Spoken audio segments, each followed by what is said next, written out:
Hello viewers, आज हम दोबारा से जो आईएएस के जो प्री के क्वेश्चंस हैं जो हिस्ट्री में आ चुके हैं, प्रीवियस ईयर क्वेश्चंस, आज हम दोबारा से उन चीज़ों के ऊपर डिस्कस करेंगे। तो चलो शुरू करते हैं।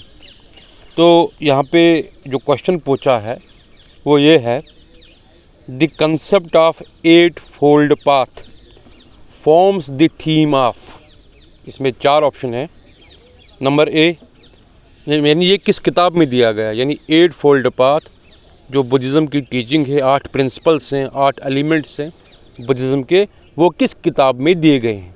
तो यहाँ पे 4 ऑप्शंस हैं। नंबर ए ये दीपवामसा, बी दिव्या वदना, सी महापरिनिर्वाण सूता, एंड डी है धर्म चक्र प्रवर्तन सूता। यानी 4 किताबों के नाम यहाँ पे दिए गए हैं। इसमें जो राइट आंसर है वो है धर्म चक्र प्रवर्तन सूता, जिसमें बुद्धिज़्म के 8 फोल्ड पाथ जो है, यानी 8 एलिमेंट्स, यानी या 8 प्रिंसिपल कह सकते हो या 8 टीचिंग्स कह सकते हो, वो इसमें दी गई है। किसमें? धर्म चक्र प्रवर्तन सूता में। और धर्म चक्र प्रवर्तन सूता ये बुद्धिज़्म का ये ऐसी किताब है, मजहबी किताब है, जिसमें बुद्धा का पहला सरमन रिकॉर्ड किया गया है।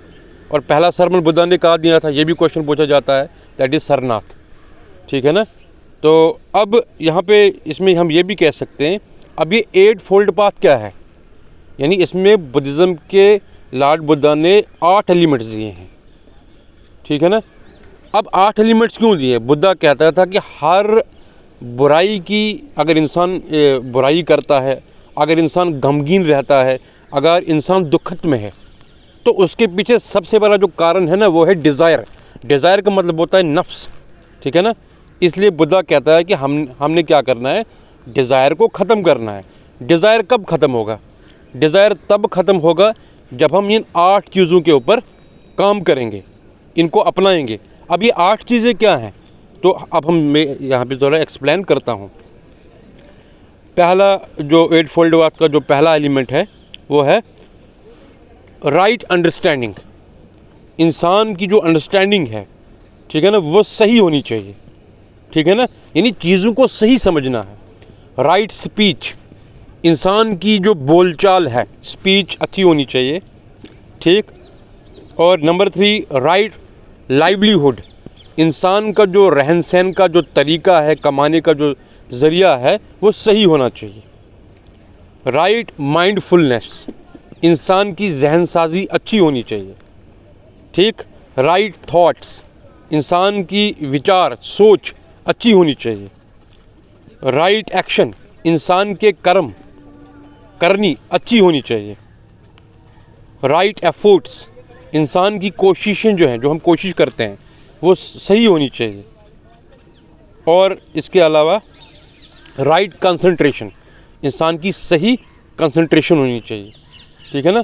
अब अगर हम किसी चीज़ पे क्या है, सही से कंसंट्रेट करना है, तब जाके हम जो है क्या हो सकता है, जब हम ये 8 चीज़ें करेंगे और हमारे डिज़ायर्स क्या होंगे, कम हो जाएंगे, ख़त्म हो जाएंगे। ठीक है ना। और हम दुनिया की, ये जो दुनिया है, मटेरियलिस्टिक वर्ल्ड जो है, हम इस दुनिया की हकीकत को समझेंगे। तब जाके इंसान जो है अपनी आत्मा को, अपने सोल को ये लिबरेट कर सकता है, आज़ाद कर सकता है, मोक्षा अटेन कर सकता है, जब हम इन 8 एलिमेंट्स के ऊपर काम करेंगे। ठीक है ना। तो ये सब 8 एलिमेंट्स किस किताब में दिए गए हैं? यह है जो अभी मैंने ऊपर कहा, धर्म चक्र प्रवर्तन सूता। ठीक है ना। और ये और बुद्धा की जो पहली टीचिंग्स थी वो इसी किताब में रिकॉर्ड की गई। बुद्धा का जो पहला सरमन था वो इसी किताब में रिकॉर्ड किया गया। और ये सरमन कहाँ पे दिया बुद्धा ने? सरनाथ में।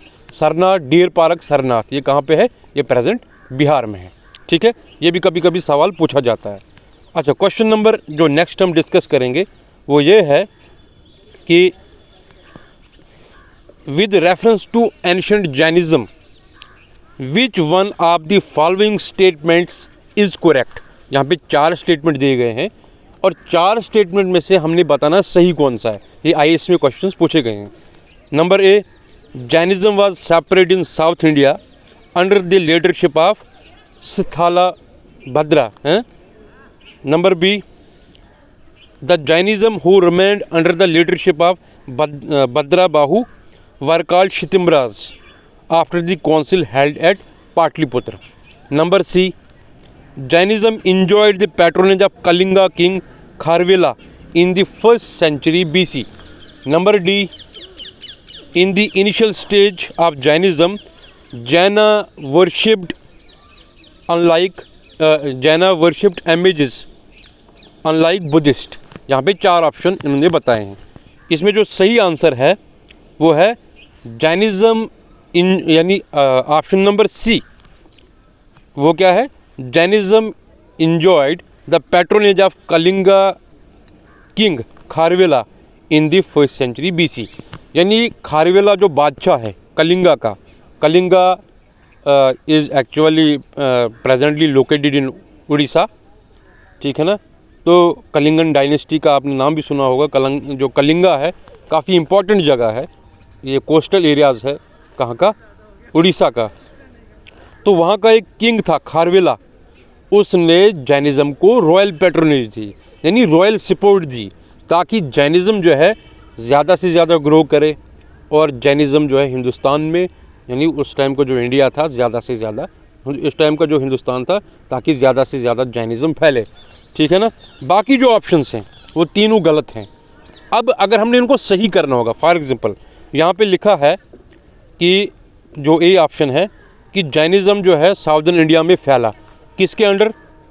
स्थला भद्रा के अंदर। ये गलत है, क्योंकि जैनिज़्म साउथ इंडिया में फैला, नो डाउट, लेकिन लीडर ये जो लीडर ये नहीं था, स्थला भद्रा लीडर नहीं था, बल्कि लीडर था भद्रा बाहू। उसके अंडर साउथ इंडिया में जब वो यहाँ से मगधा से क्या बोलते हैं नॉर्दर्न इंडिया से साउथ इंडिया चला गया, तो उसने जैनिज़्म को वहाँ पे फैलाया और नए एक सेक्ट की बुनियाद रखी। किसने? भद्रा बाहू ने। उस सेक्ट का नाम है, क्या बोलते हैं, दिगंबरा सेक्ट, ठीक है। और इसके अलावा जो दूसरा ऑप्शन है कि जैनिज़्म में जो ये जो है भद्रा बाहू ने शितिम्बरा सेक्ट की बुनियाद रखी, ये गलत है, क्योंकि क्या भद्रा बाहू ने दिगंबरा सेक्ट की बुनियाद रखी जब वो यहाँ से साउथ इंडिया चले गए, ठीक।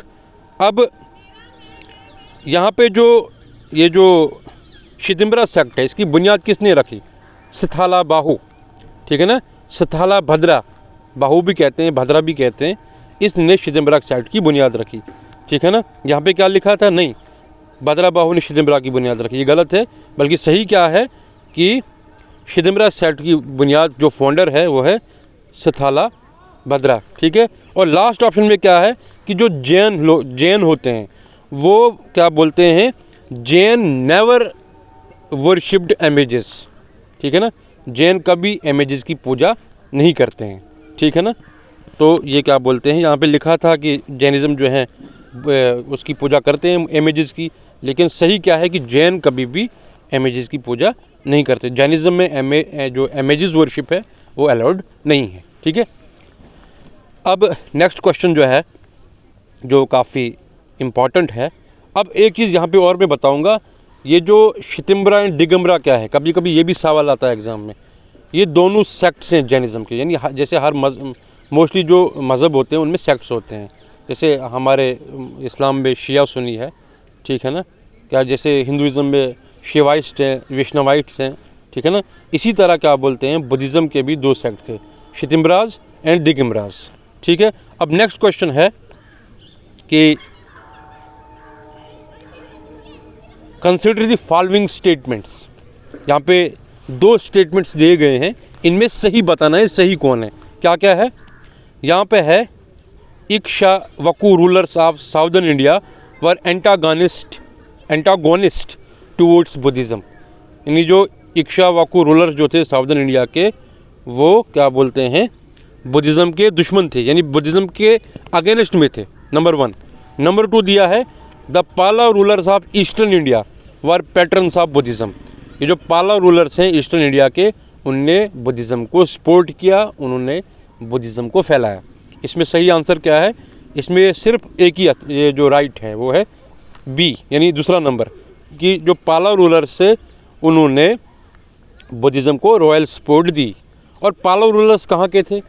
पालाव रूलर्स बेसिकली वो डायनेस्टी थी जो बंगाल के अंदर रूल कर रही थी, ठीक है ना। आज का जो हमारा बंगाल है, तो जो ये जो है Palas were ruling over the region of Bengals, ठीक है।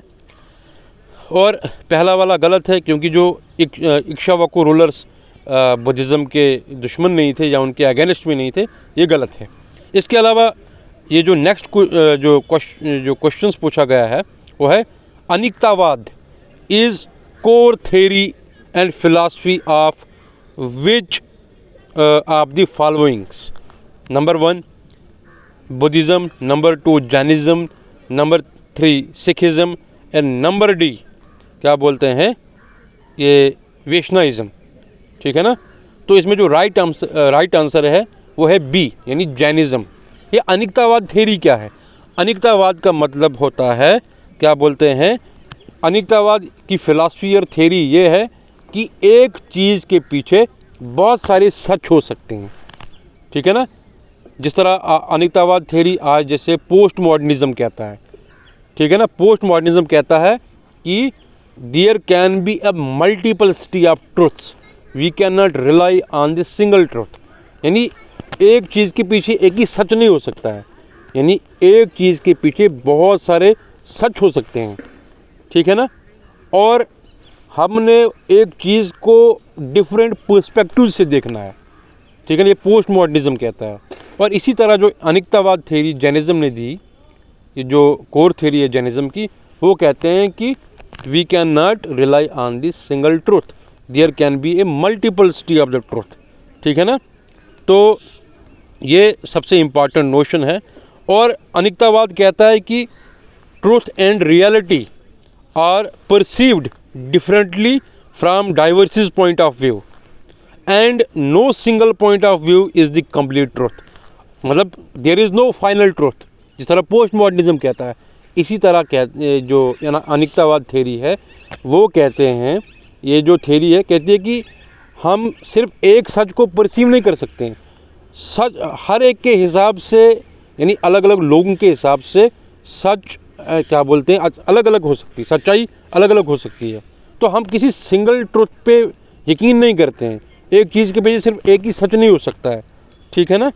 या कोई भी चीज़ फाइनल ट्रुथ नहीं है, मैं कहूँगा ये सही, यही सही है, बाकी गलत है, तो यही सही है कभी भी नहीं हो सकता है। There is no final truth, there can be many perspectives of the truth, ये अनिक्तावाद थ्योरी कहती है, जो जैनिज़्म ने सबसे पहले दी। तो अनिक्तावाद theory is related to Jainism, ठीक।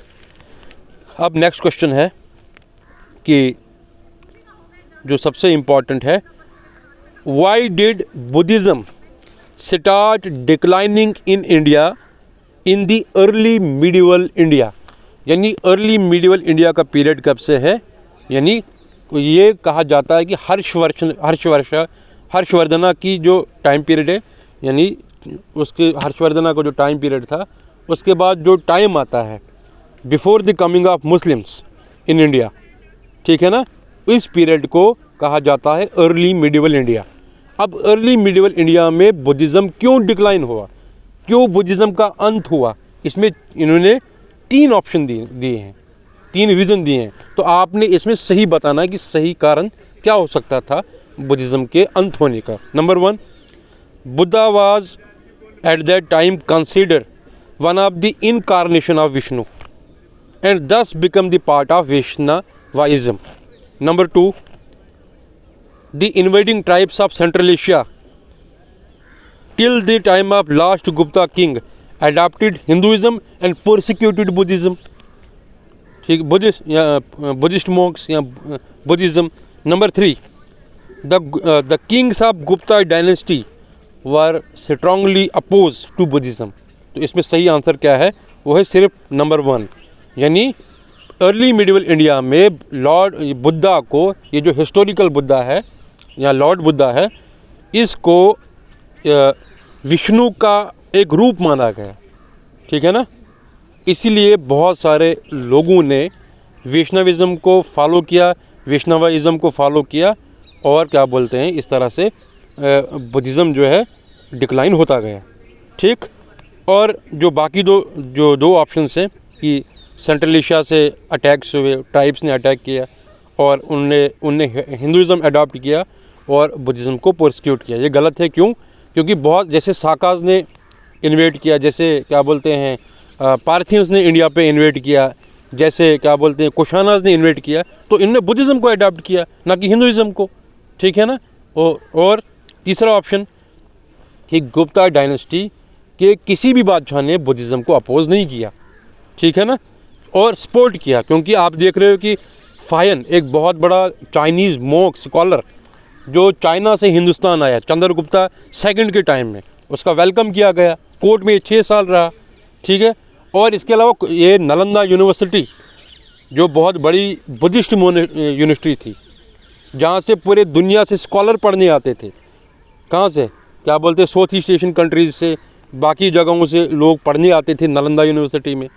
बड़े बड़े फॉरेन प्रोफेसर्स को इनवाइट किया जाता था, यहाँ पे पढ़ाते थे। तो नालंदा यूनिवर्सिटी बनाई किसने? कुमारगुप्ता फर्स्ट ने। और जो नालंदा यूनिवर्सिटी थी, क्या बोलते हैं, वो प्योरली बुद्धिस्ट यूनिवर्सिटी थी, तो बनाई कुमारगुप्ता ने। तो कैसे अपोज किया? गुप्ताज ने क्या बोलते हैं बुद्धिज़्म को अपोज नहीं किया, बल्कि सपोर्ट किया। और बाद में नालंदा यूनिवर्सिटी बख्तियार खिलजी ने उसको जला दिया, पूरी लाइब्रेरी जला दी, बहुत सारे बुद्धिस्ट मॉन्क्स मारे गए वहाँ पे। और नालंदा ये कब हुआ? 12th सेंचुरी AD में। ठीक है ना, यानी 1190 के आसपास। और फाइनली 2013 में बिहार की सरकार ने फिर से नालंदा यूनिवर्सिटी शुरू कर दी। और मज़े की बात क्या है, जो स्कॉलर उस ज़माने में पढ़ने आते थे यहाँ पे, उन्हीं कंट्रीज़ के स्कॉलर को स्कॉलरशिप दी गई और उनको इनवाइट किया गया कि आप नालंदा यूनिवर्सिटी में पढ़ सकते हैं। जो मतलब जिन कंट्रीज़ से उस ज़माने में स्कॉलर पढ़ने आते थे, उन्हीं कंट्रीज़ के जो स्टूडेंट्स हैं आज भी नालंदा यूनिवर्सिटी में तालीम के लिए आते हैं, पढ़ने के लिए आते हैं। तो बाकी क्वेश्चंस हम नेक्स्ट लेक्चर्स में डिस्कस करेंगे। Thank you.